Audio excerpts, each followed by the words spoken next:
What's going on, everybody? We are live, and it looks like tariffs have been struck down. But that doesn't mean that they're going anywhere. So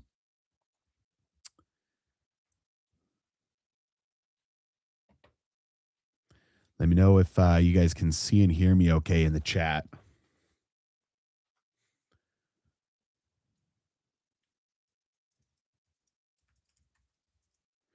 Cool.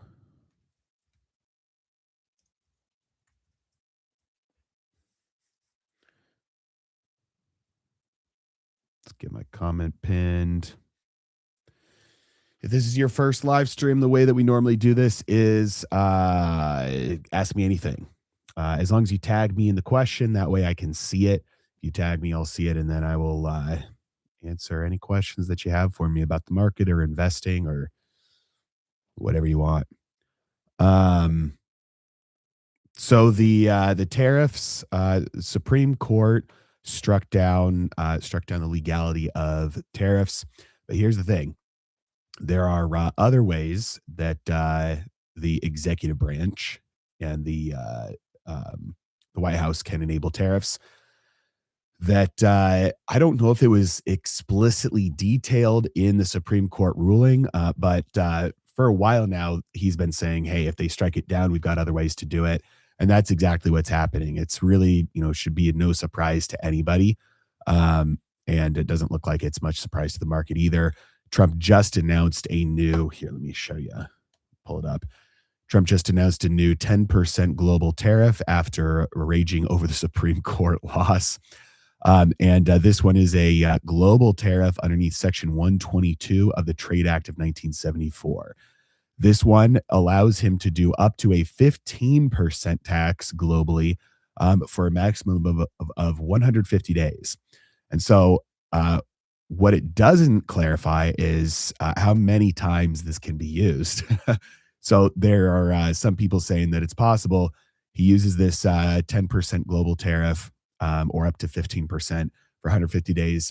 It ends, and then the next day he restarts it again.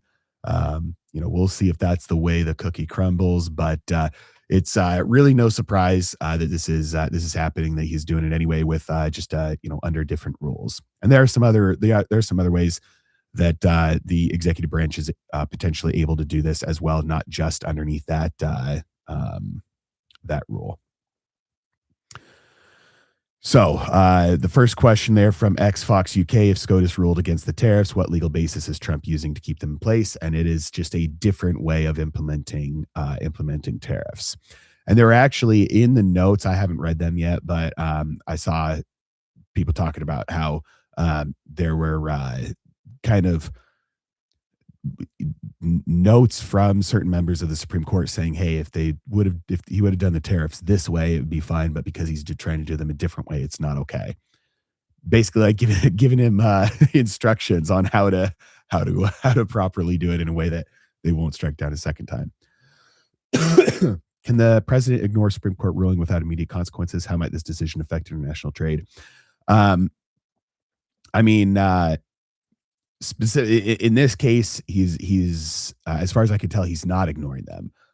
They are the way that they were being done before is done, and now they are being done in a different way that has legal precedent, and also is like specifically outlined. That section, what was that? Section 122. Let me pull that up again for you. Yeah, Section 122 of the Trade Act of 1974 gives the president authority to impose up to a 15% tariff for 150 days. See if that is detailed somewhere in this article.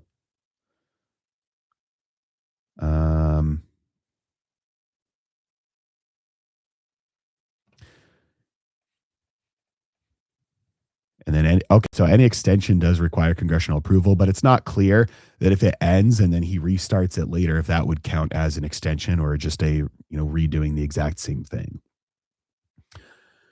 All right. Question from Shipwrecked Traveler. What would cause you to exercise an in the money long call rather than just selling the option?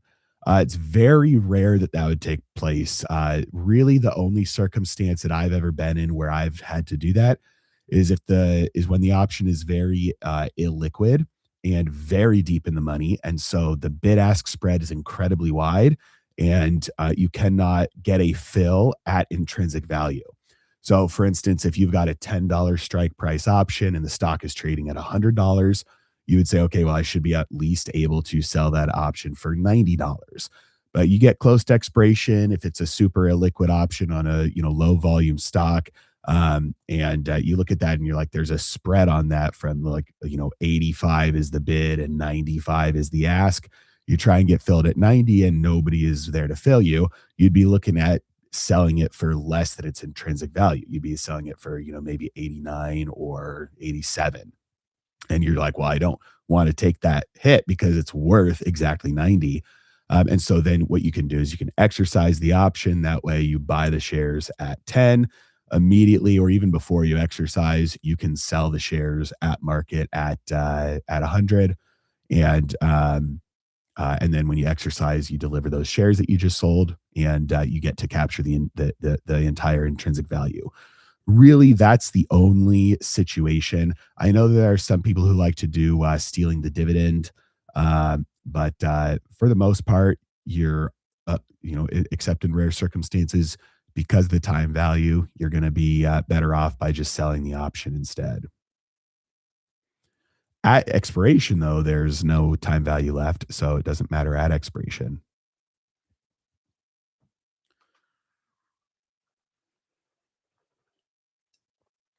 All right, next question from Ancient Earth Sites.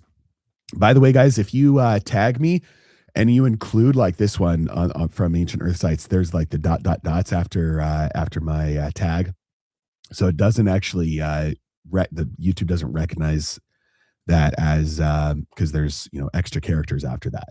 And so I saw this one, but if you want to make sure that I don't miss your question, then try and spell it right, because then it will and not include any extra characters, because then it'll show up in highlighted orange.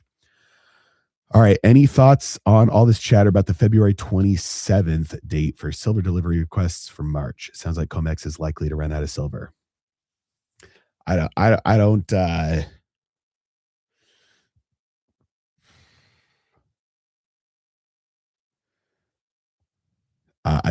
I'd be surprised. um, Looks like a bear trap to me. Bull trap to me. Um, I could definitely be wrong about that, but um, I would be very surprised. All right, question from Jake the Snake. What do you think of using the UVIX for a long vol trade? All right, let's pull up the chart. Where is it? UVIX. All right, so this is the 2X Long VIX Futures ETF. All right, guys, so watch what happens when I zoom out. So right now, we're at 1 year. I'm going to keep on going, keep on going, keep on going. And I know you probably cannot see the numbers on the axis just because the stream is probably too blurry. But UVIX right now is trading at $6 per share. On a split adjusted basis, back in 2022, so 4 years ago, this thing was trading at over $13,000 per share. Now, obviously, it never actually traded at that number, but because this thing just is designed to bleed over time, it has to keep on doing reverse stock splits, because it'll go to, it would go to a penny and, nobody could trade it. So they have to keep on doing reverse splits to keep it in a range that is tradable. So not only is this it's a leveraged ETF, which I always say don't touch with a 10-foot pole, but it's on the VIX. So you've got like a double whammy here of something that is like volatility by nature tends to bleed out. And so even when you see like spikes in volatility here, so like this one back in April of last year, where it went from $29 per share up to $100 per share. If you had bought this thing back in, let's say, a year earlier in April of 2024, there's so much bleeding over that year that even that massive spike in volatility didn't get you back up to break even. And so these things are designed for, like, literally for day trading, like not holding overnight. Um, Number one, with leveraged funds, you get something called beta slippage. So I explained this yesterday, so I apologize for anybody who is here that was also here yesterday. But losses are more powerful than gains. So if in the sense that if you have a 10% loss, you need an 11% gain just to get back up to break even. If you have a 20% loss, you need a 25% gain to get back up to break even. If you have a 50% loss, you need a 100% gain to get back up to break even. And if you have a 90% loss, you need a 900% gain just to get back up to break even. So a 90% loss equals a 900% gain. And so losses are exponentially more powerful than gains are.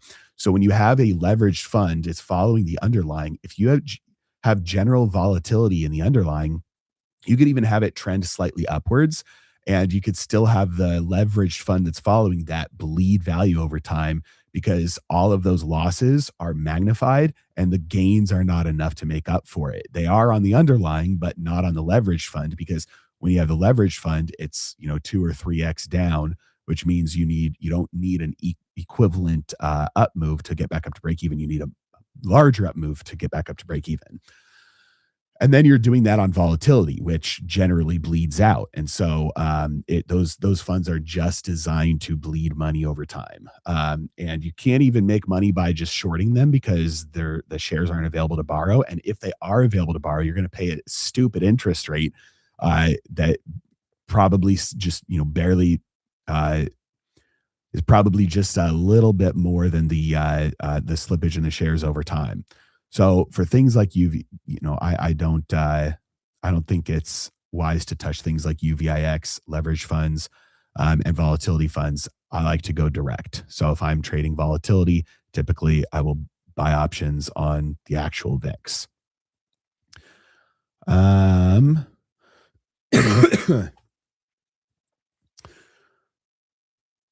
All right, let's see. Next question is from Alex 4610. Will the importers who paid the tariffs be reimbursed under the Supreme Court ruling? As far as I can tell, that is yet to be seen. I didn't see anything in the Supreme Court ruling that talked about reimbursements or how that was going to have to take place. Um, so I don't know if there's any information on that yet. Um, yeah, I don't know about that. That part alone is like, it looks like a fairly messy aspect of the ruling. It's like, okay, well, who's due refunds, who, yeah, I don't know. We'll see. That part will probably not go over super well. All right. Question from Toddler Hedge Fund. Going through your portfolio course, do you almost always do your quarterly rebalance across accounts in your Roth 401k when possible? Just took my money back from AUM thanks to you. Well, good. Glad to hear it.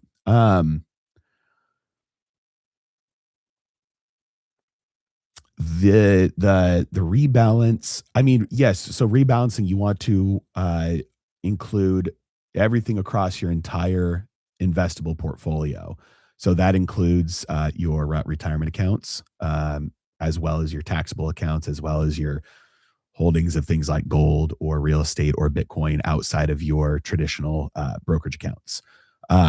Now, that being said, because, unless you're already in retirement, the ability to take money out of there is restricted.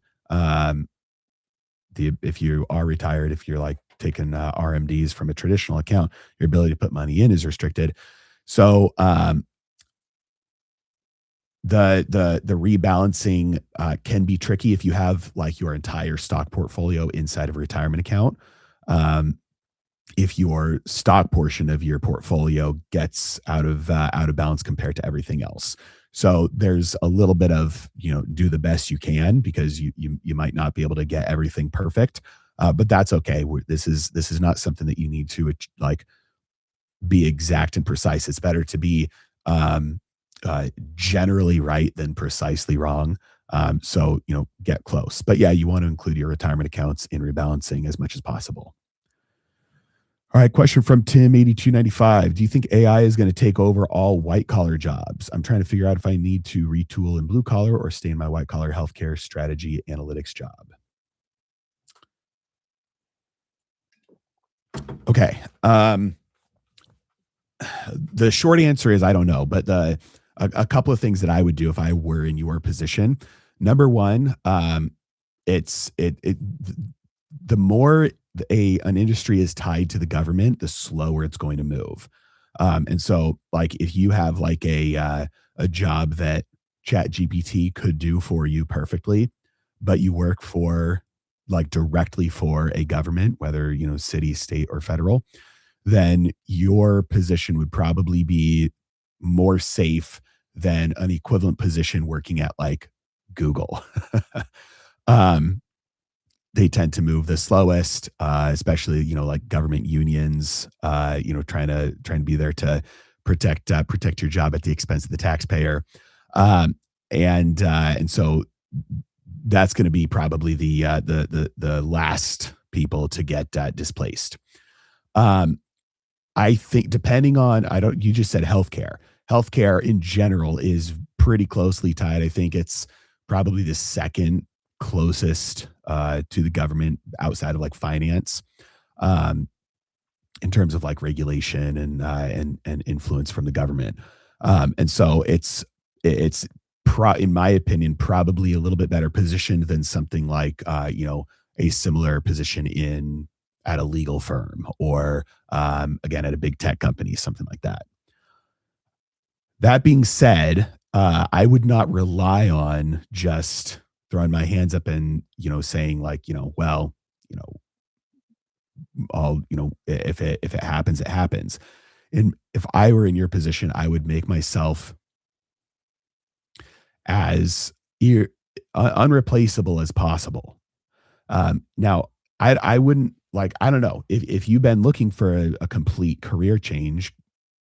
I don't I don't have experience with blue collar jobs. Um, I mean, when I was young, I did like landscape installation, uh, digging ditches and shoveling gravel and planting trees and installing irrigation systems and that kind of thing. Terrible work. Hardest job I ever had physically. But I don't really have any experience blue collar, so I don't really have any in my opinion educated opinions about like what it would take to make a career change like that, and be successful. I would probably try and make myself as unreplaceable as possible and make myself as productive as possible and try and start being the person that gets to incorporate those kind of things. So it's a little bit unrelated, but I've got a friend who's a programmer, and like a year and a half, 2 years ago, he kind of saw this thing coming, and so he's been on the forefront of trying to incorporate these tools. Like he uses Claude a lot. Like he hasn't written a line of his own code in a long time now, um, because even at his company where there's let's say a dozen or so other programmers, small company, he's the first one using these tools and he's outperforming everybody in terms of for every metric possible. And in the future, everybody will be using these. Everybody who still has a job in these positions will be using these tools. But for now, being that one who stays ahead and stays on top of these things and uses them and is the most productive makes him exponentially more valuable. And he's actually been able to get multiple different jobs and have companies kind of headhunt him because of it. Um, because he's the one that knows how to use it. It's like everybody wants that person that is 10 times more productive than, a good programmer was 3 or 4 years ago. Everybody wants that person right now. And so if you can find ways to do that in your own position, then that's going to be something that will set you up for success, um, using them instead of being replaced by them. Just my 2 cents. All right. Question from World Money Wins. Is it even possible for the COMEX to run out of silver? They always have the option to settle contracts in dollars. Um, I th- well, I think it depends on who's standing for delivery. I don't know if they have the option to settle in dollars if like how, if they have the option if they have the always have the option to force that. That's a good question though. I don't know. All right, question from Dafton Dyerkit. Am I ready for active investing or trading? 32 years old, married, household income 290,000. That's a very good income. $106,000 in expenses per year. Fairly high, but decent compared to your income. 420,000 in retirement, fantastic. 100,000 in brokerage, fantastic. 120 in equity in a $410,000 home. Very good home price compared to your income and net worth. No other debt, and great mortgage rate as well. So first of all, congratulations, because based on those, the financial stats that you just listed there, you're especially because of your age, you're ahead of 98% of maybe 99% of people, your age. So good work. I know what it takes to get into a position like that is a lot of discipline, a lot of hard work, a lot of you being in reality like rich, but living like you're poor. And I bet you have a lot of friends who are financially worse off than you that are living a lot better, buying more expensive cars, going on more expensive vacations, living in more expensive houses, eating at more expensive restaurants, wearing nicer clothes, and you've had to kind of sit there and probably feel like, man, like how how are all these people around me living so much better than I am? Well, you're gonna have the last laugh, because in a short amount of time, they're going to be wondering the same thing about you, not knowing that they just burned away everything that they, consumed everything that they produced, and you've been living with discipline, and you're going to be rewarded for it for sure. Fantastic position that you're in. In terms of whether you're ready for active investing or trading, this is a couple things that I would say. Number one, the financial position that you're in, absolutely. Like you've checked all the boxes. I would say if somebody is like uh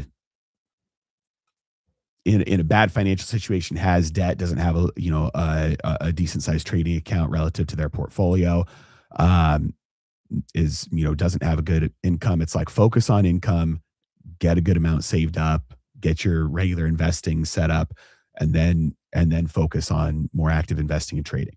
So financially speaking, you're there, but that doesn't necessarily mean you have to. So just doing what you've been doing, you're going to you're going to be financially free way sooner than most people. You are on the right course. So don't feel like you have to make a change. Um, if you are looking for something that will take some time, that will require you to go through a learning curve, and you are willing to that you understand that you might have to suffer some losses to get to the other side before you are outperforming your regular investing with your active investing and active trading. If you understand, even the emotional cost of getting to that side, then those are kind of the check boxes. Um, Over the long term, people who consistently do something and learn from their mistakes end up getting a lot better at it. Um, and like for example, in my trading program, the last year in 2025, we our trading portfolio tripled the S&P 500 return. And over the last 5 years, my active trading portfolio, I have um, averaged 39% for the last 5 years, um, which is significantly more than obviously the market.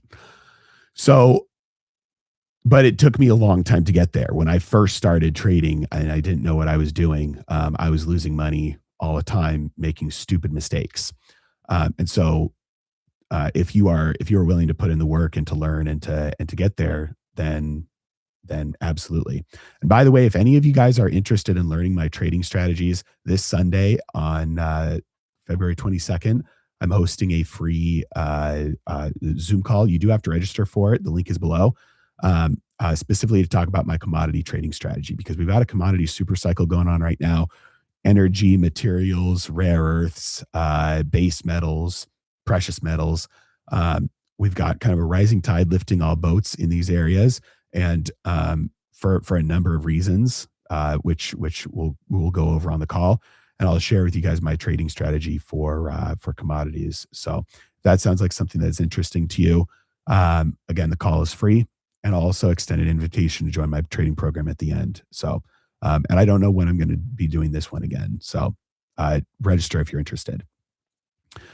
All right, question from Toddler Hedge Fund. When you structure your 10% speculative sleeve, do you think of it as a flat capital bucket where each alert is sized similarly, or do you account for macro clustering?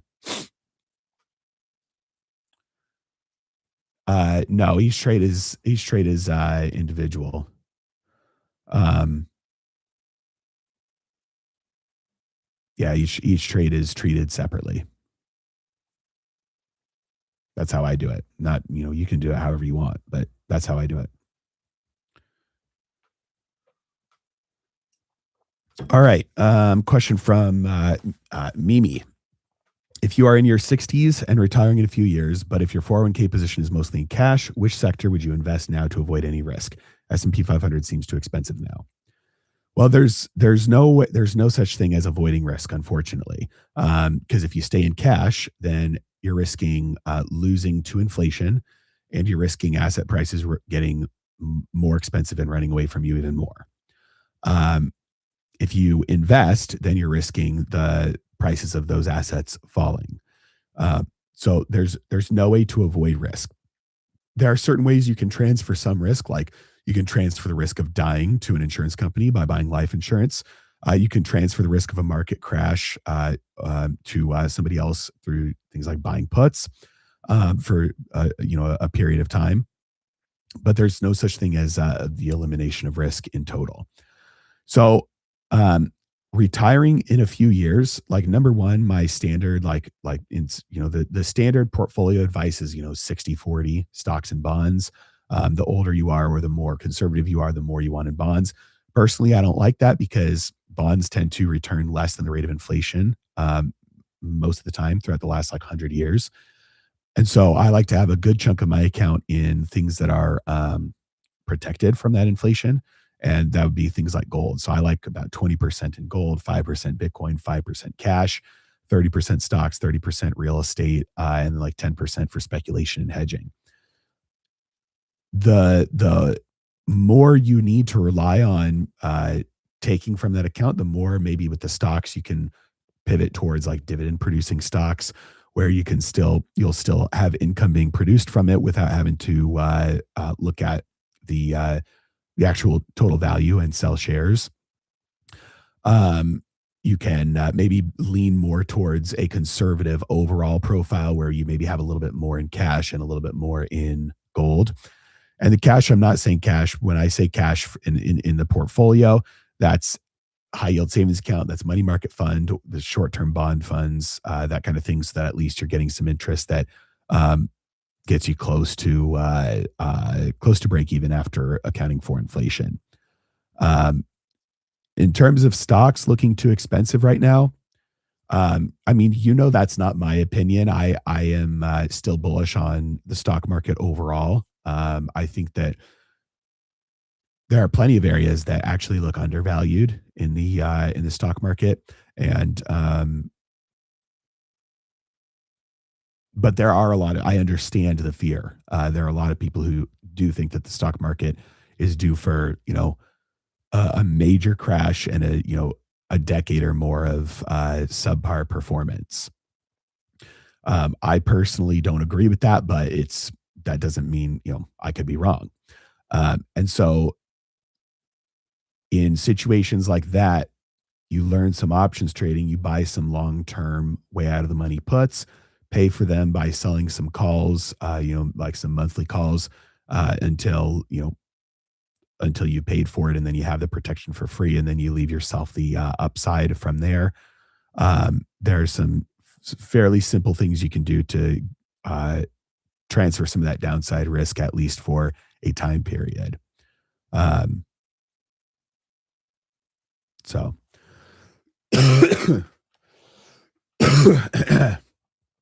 all right. Let's see. Is there another question for me in here? RIP voice. I know, man. My voice is still not back to normal. I don't know what is going on. It's crazy. Um, do you have any uranium stocks that you like? Um, yes. Well, I mean, you can't go wrong with, a URA or URNM. Those are two ETFs that URA is the Global X Uranium ETF. URNM is the Sprott Uranium Miners ETF. And then if you like individual stocks instead, you can just like one easy way to do it is to look at the top 10 holdings of some of those ETFs, so that you can see what they're invested in. Those can give you some those can give you some good ideas. Um,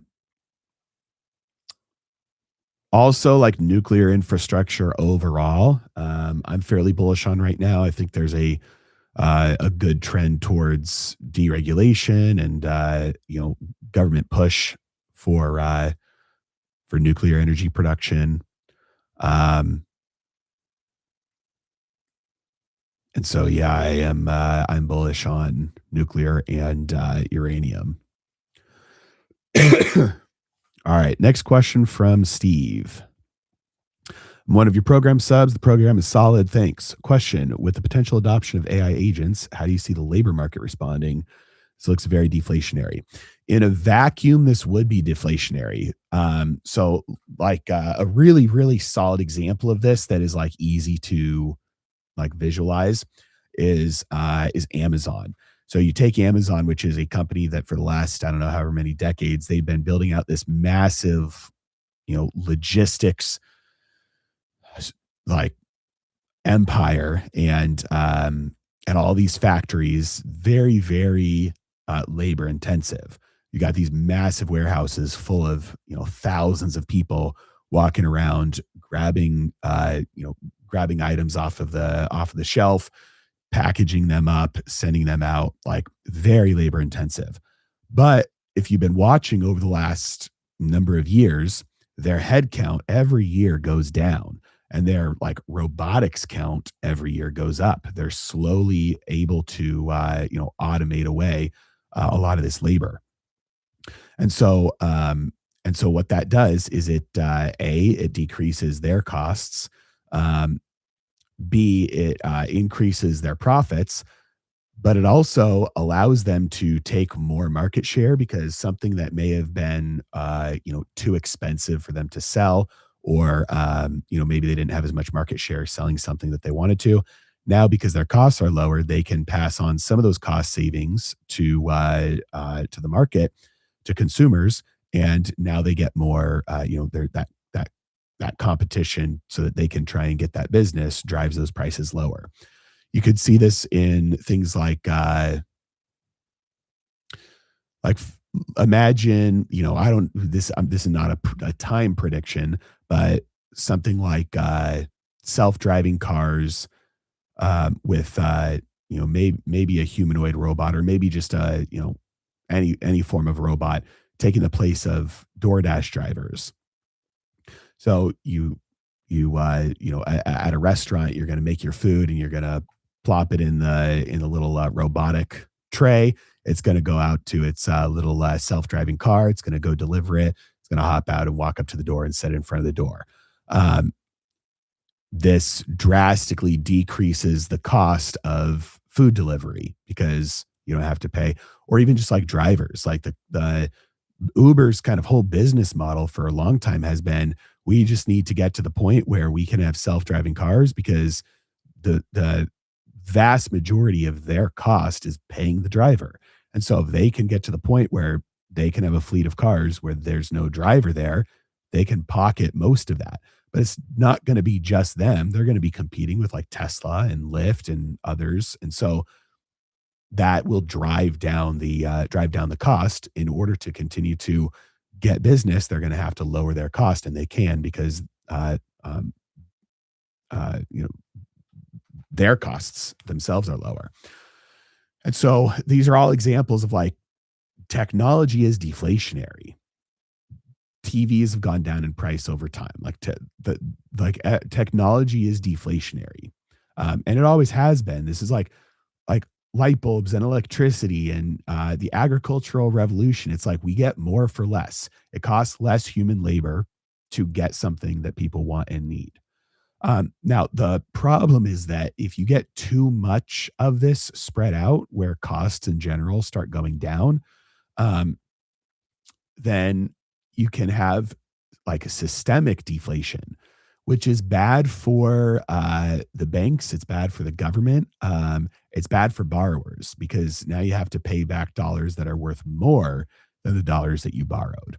And so this is, something that the people in power are afraid of allowing to happen. And so they will try and print enough money to prevent, your cost of living from going down, basically.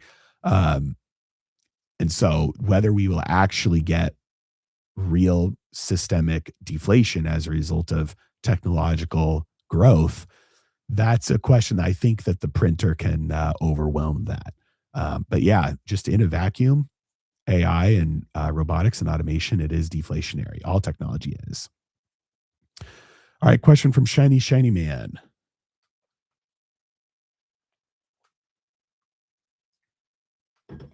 Since we have began the commodity super cycle, would you lean towards the precious metals, rare earth, uranium, or oil, which has been down for a while? I've got positions in all of them. I just double checked your question. Yeah, I've got positions in all of them. I don't I generally try and stay away from like you don't have to like there's a lot of people who really like Bitcoin that that their whole identity is fighting people who like gold. There's a lot of people who are like, running gold businesses and their whole identity is like arguing with and fighting people who like Bitcoin. It's like, well, in reality, we don't have to choose. Like I've benefited off of Bitcoin going up a lot over the years. I've benefited a lot of gold going up over the years. And they've tended to be, fairly uncorrelated. So that's been kind of nice for my overall portfolio. So I don't think it's necessary to choose. It's also I don't think the best way to approach investing and trading because we don't have a crystal ball. Like ultimately, if I knew what was going to be, or if I had like any idea what I thought was going to be the best performing asset, then really the smartest thing to do is to go all in on just one, the one that would be the best. But because we don't know, we have to spread out our bets a little bit, give ourselves more of a chance to capture that one that's going to be doing really well, doing the best.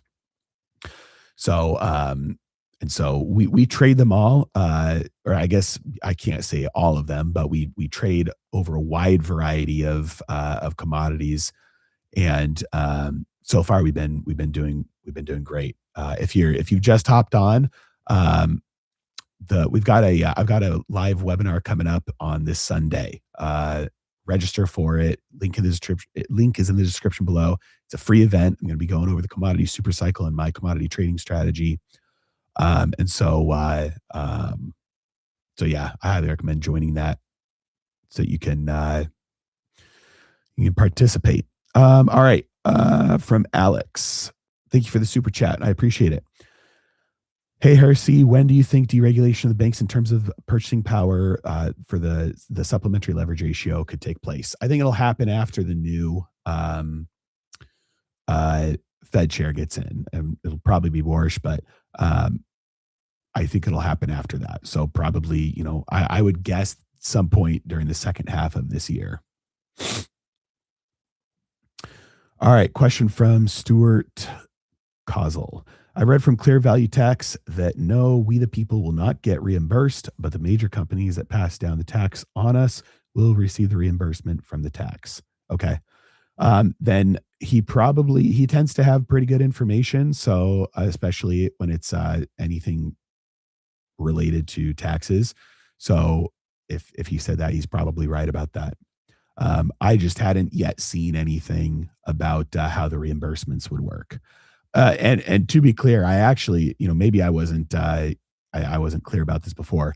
I did not think that individuals would be receiving any sort of checks or reimbursements, even though individuals and consumers are the ones who paid higher prices for things.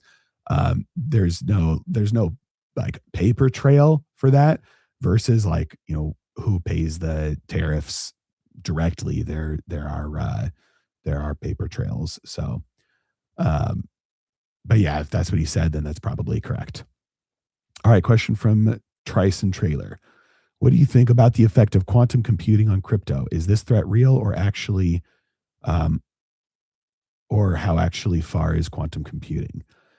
Uh, Look, I'm not an expert on this topic, but I've done a little bit of research into it, and from what I can understand, it is a uh, it's nothing to be concerned about. Quantum computing is, as far as I can tell, um, like dead on arrival, um, almost completely useless. Um, Not only that, but the way that Bitcoin works, as new threats emerge, like potentially quantum computing to break the encryption, um, they can the Bitcoin network can be upgraded in terms of its security. And so, as far as I can tell, it's a non-issue. I could be wrong, but I don't think I think there are other threats that are more of a potential issue than quantum computing. All right. If you guys have questions for me, throw them in the chat, tag me, that way I see them. What else is going on today? So the stock market is doing fairly well here. We're up. I mean, not doing well. It closed up about 0.7% today. Started a little bit lower, but we had a recovery. Nasdaq closed about 0.87% higher. Um, the Dow over the last couple of months has been doing really well. So is the Russell 2000. And we've got Bitcoin, which is still looks like it's trending lower. Um, has not significantly broken out of that downward channel yet. Although the last couple of days, bouncing off that $66,000 mark, maybe that is a bottom being put in. Time will tell. And then precious metals today are doing really well. So gold is moving back up. It's up 2%, and then silver is up 7.7%. So precious metals doing pretty well today. Although, as you can see, especially silver, nowhere near where it was, at 100 over $120 per ounce. It's still down at 84 ish. Um, but having a good day today.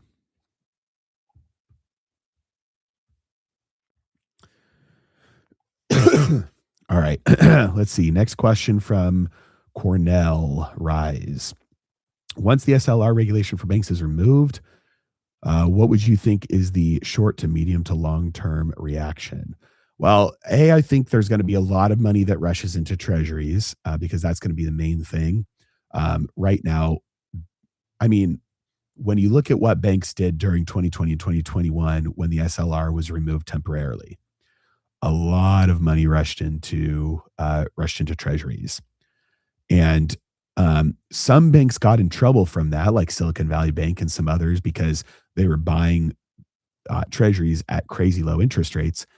And then the Fed started raising interest rates to deal with the inflation. Now they've got a bunch of unrealized losses on their books, and they have got a bank run, and they can't meet the withdrawals. But the way that the Fed dealt with that was the Bank Term Funding Program, which is, so the banks, if they needed to, could sell their treasuries at full price back to the Fed temporarily, which meant that now banks could get the exact price that they needed to stop bank runs from happening. And if you know you can get your cash, then you don't want to get your cash. That's the whole thing about a bank run. So that solution worked, but it also made treasuries functionally. This this sentence sounds so pretentious. I hate it, but it made treasuries functionally fungible with reserves, which basically just means to a bank, they can now, in practice, treat treasury holdings the same way they treat reserves, because the Fed has kind of that backstop there for them. And so, in terms of like real world risk, there's really no reason why banks shouldn't be allowed to gorge themselves on treasuries. Now, obviously, it'll have the effect similar to QE. So I'm not saying that I don't have problems with it. I'm just saying from like like a regulatory perspective, it would make sense to remove the supplementary leverage ratio, which restricts how many treasuries they can buy. The other thing that ratio does is it penalizes banks for holding treasuries in terms of like their risk limits for all forms of lending, because it's that particular regulation is agnostic to the type of asset that's being held. And so banks kind of right now have to choose between treasuries or other lending. But if treasuries no longer count against them, if the SLR is removed, then they can do a bunch of other lending as well. And so I think that for a short period of time, all interest rates on pretty much all forms of debt will go down. But especially governments borrowing, the long end of the curve will go down. That's my expectation.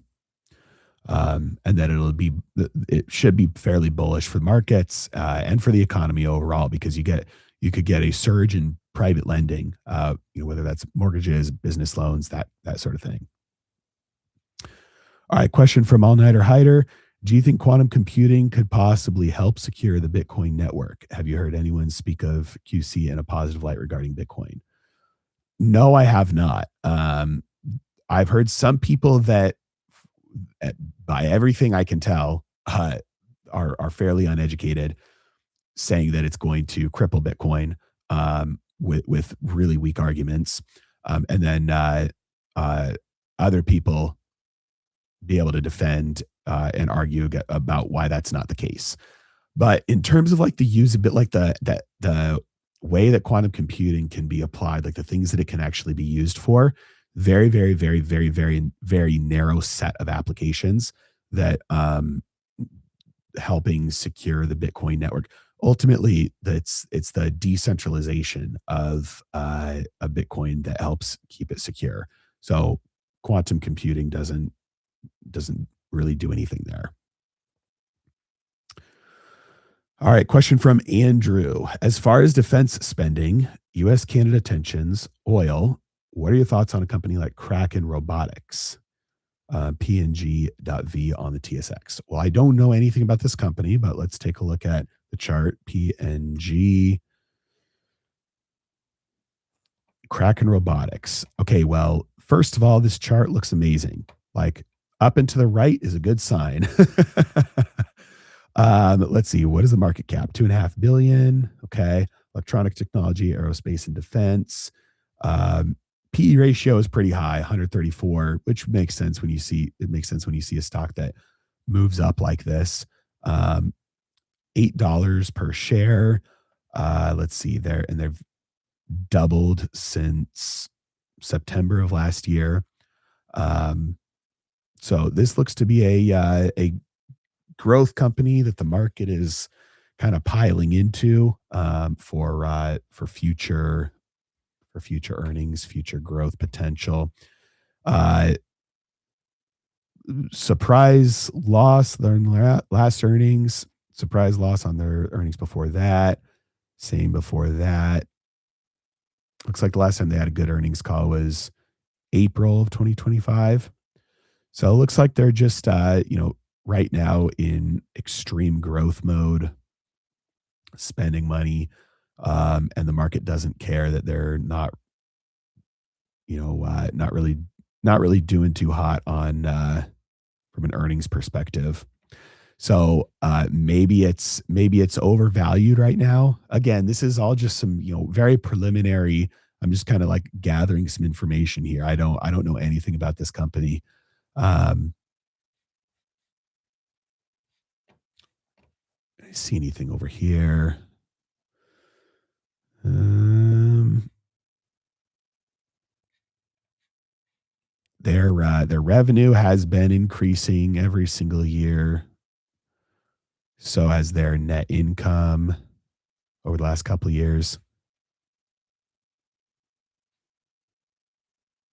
So yeah, I don't know. I don't see any like major red flags other than the extreme valuation. Maybe we're due for a big pullback here. Maybe it's overstretched.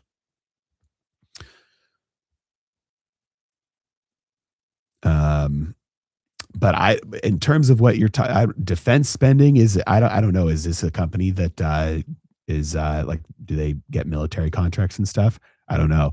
U.S. Canada tensions again. I don't know. Like, maybe you're saying that because they sell things to the U.S. military. If that's the case, then yeah, maybe there's some risks there. I don't know. Okay, question from Shiny Man. Hello again, Joe. On precious metals investment, would you prefer physical for long hold or paper trading for short swings or both? Both. Yeah, so um there's always a cost. There's always a trade-off. So you have to figure out what your goals are and why you're doing something to determine like what the best way is to play it for you. So for the person who has all their money in their 401k and their IRA, and they just want some exposure to, the price of gold, there's not going to be anything wrong with getting that through GLD. Bridgewater, the biggest hedge fund in the world, has their gold through GLD. So for almost every conceivable circumstance, something like GLD or any of the other ETFs, like if you like the Sprott one, it's going to be completely fine. Especially if you just want to trade it, like short-term trading for price exposure. You want to be able to buy puts or calls on it. Absolutely great. Now, the downside to that is if you want gold so that you can have purchasing power in case of an extreme emergency cataclysmic event type of thing, those shares are not going to do anything for you. Even the shares that say that they have like the ability to get physical redemption, it's like a post-apocalyptic world, like that's not gonna do anything for you. And so having at least some physical gold usually is smart unless you just don't have the ability to store it safely. Like for me personally, I always say publicly, I do not have any physical gold at home. This gold that you see behind me, that's plastic. Those are props from Amazon. And the reason why is because it's just not safe. For somebody like, I think it would be very unsafe for me to be like on the internet telling, hundreds of thousands of people or, million per month that, oh yeah, I've got a ton of gold at home type of thing. It's like I'd be putting my family in danger. And so I don't store any physical gold at home. I do store a lot of lead. Um, but that's the lead and copper and brass. Those are the metals that I have a lot of at home. So um, so there are plenty of people who are in situations like that. Maybe you travel a lot, maybe you're in an apartment or something like that, and you don't have the ability to store it physically yourself. And so then the trade-off then is vault storage. So if you're going to put it in a vault somewhere, you want it allocated, segregated, insured, independently audited. and ideally in a country with a high degree of economic freedom that has no history of gold confiscation. So I wouldn't store my gold in a vault in the US because if push comes to shove and the government does decide to, confiscate gold again, like FDR did, they take it from the vaults. They're not going to go door knocking. Um, and so, I prefer, countries like Switzerland or Singapore, private vaults, not government vaults. That way, there's no history of gold confiscation, high degree of economic freedom, high value on the rule of law and property rights and all of that. Tends to be much safer. And then if push comes to shove, you have to escape someday, you have to go somewhere. You've got wealth waiting for you on the other side. You're not going to be able to make it through TSA with a bunch of gold American Eagles in your pockets. um, and so, yeah, there's always a trade-off, but you just have to figure out, okay, well, what am I doing this for? Like, what's the purpose? What am I trying to protect against? What am I trying to get out of this? And that'll help you make the decision on what's best for you. All right. Next question. This one is from Shipwrecked Traveler. What is your favorite website to research stocks and get news?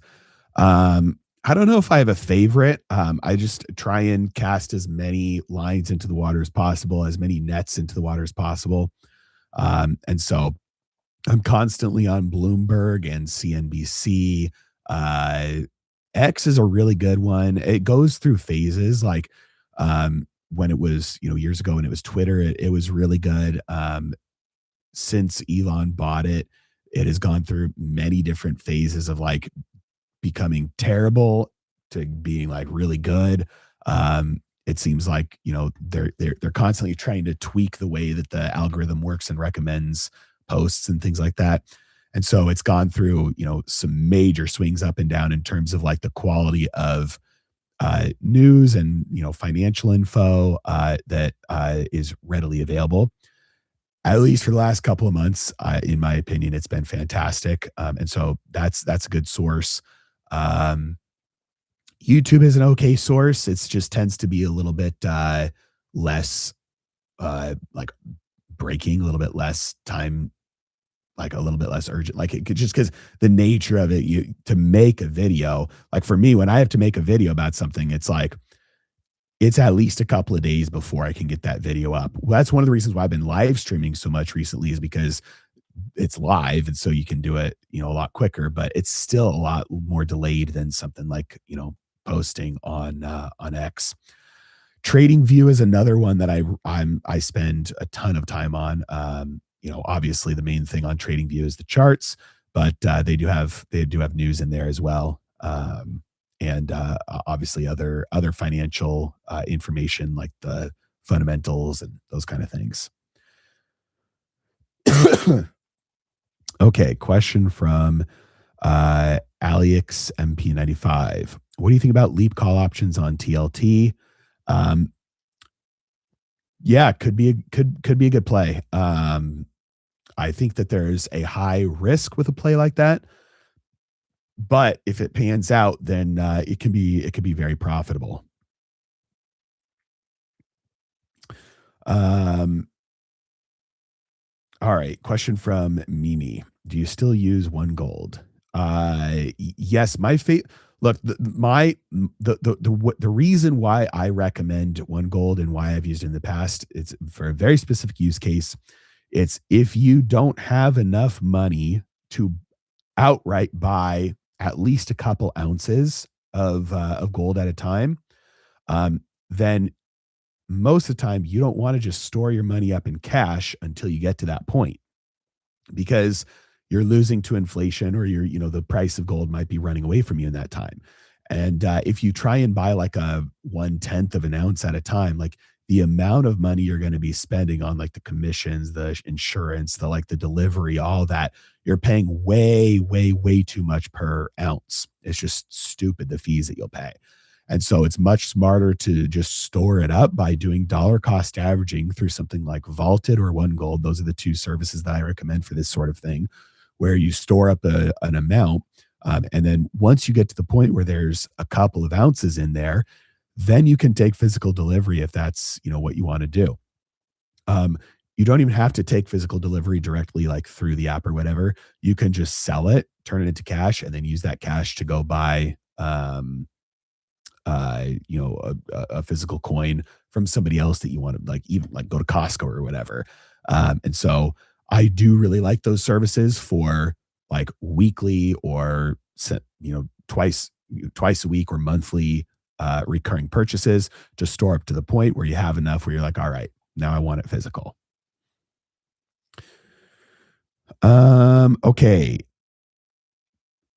From Professor Travis, anything you'd be willing to divulge here about commodities for those of us who maybe can't make your Sunday Zoom call? Well, I mean, it's gonna be a long presentation, so I can't, I, you know, I don't have the ability to kind of tell you everything I'm going to talk about on there.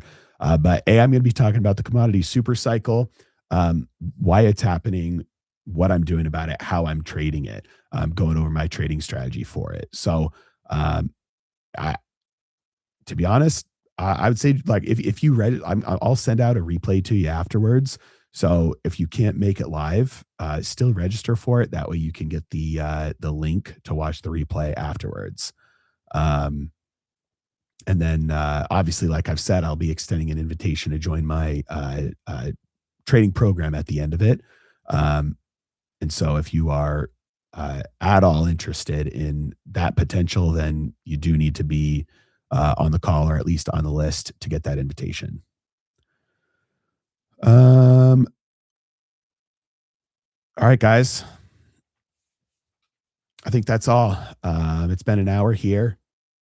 Um, Fun week in the markets. And here's to hoping that pretty soon here we break out of this crazy channel we've been in. The market feels like it's just been moving sideways and grinding sideways for forever now. Maybe next week, maybe soon we'll start to see this thing start to move back higher. Um, but I don't want to completely kill my voice, so we'll end it here. Or yeah, I guess if you're short and bearish and you got a bunch of puts, then I'll root for you for that too, because I think if we do have a flash crash down, I think that would then result in a big strong move up from there. So either way is good with me. All right, guys, we'll see you next time. If I don't see you Sunday, like I said, still register for the event so you can get the replay. And then I'll see you guys on Monday. All right. Talk to you later.